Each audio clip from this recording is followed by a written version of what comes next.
This month's Digital VA is brought to you by Pure Storage. Telehealth visits are up 1,000% at the Department of Veterans Affairs since the pandemic began. The VA is also boosting its digital bandwidth to accommodate more sessions simultaneously. Paul Cunningham's the Chief Information Security Officer at the VA. Paul, welcome back. Thanks for coming on the program.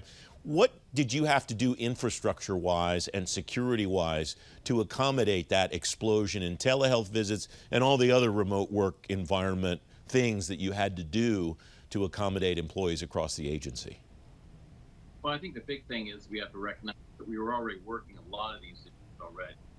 Certainly, the department is across the globe has a lot, or across the nation has a lot of employees, and in that, we really had to kind of step up our game, especially in snow days or those sort of things. But handling something like this across the whole nation was a real challenge for us. But again, we were working with our business partners on how can we increase that bandwidth. We also went out and reached out to them, come in and work with us side by side, find ways that we can actually streamline and improve our. And so from there, that was our biggest success, actually, biggest tool in our toolbox to do that.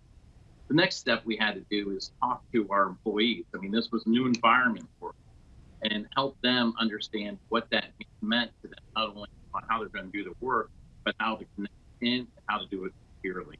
And so again, it was a team effort.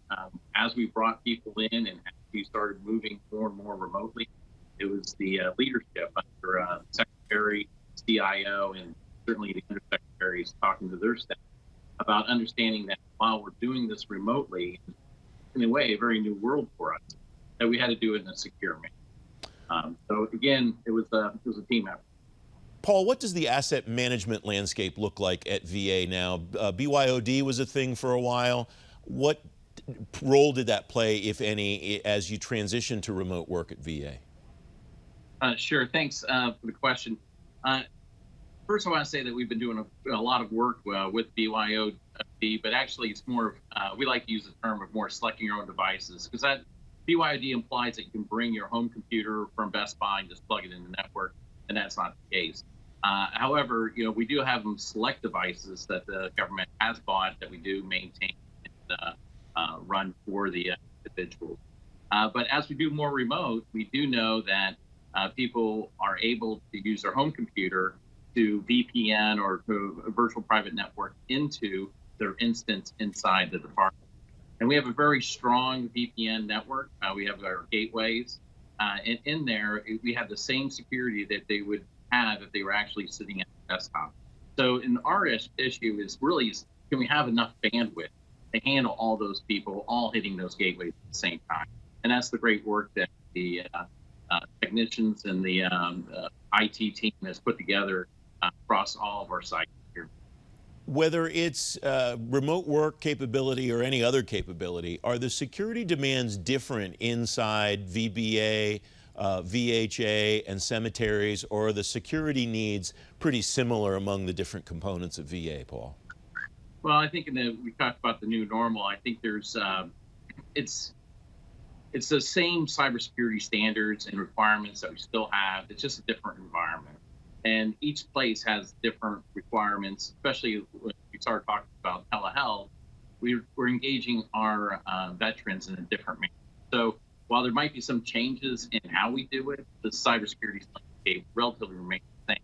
And all that work we've done and the support of NIST, OMB, that are very, very important. We have less than a minute left. What's your workforce look like? How are they holding up underneath all of this, Paul? I got to just give them hats off, applaud their work. Everybody's engaging. It's new for a lot of them, but they're calling each other, they're sharing information, sharing best practices, they're communicating with their supervisors when they have opportunities.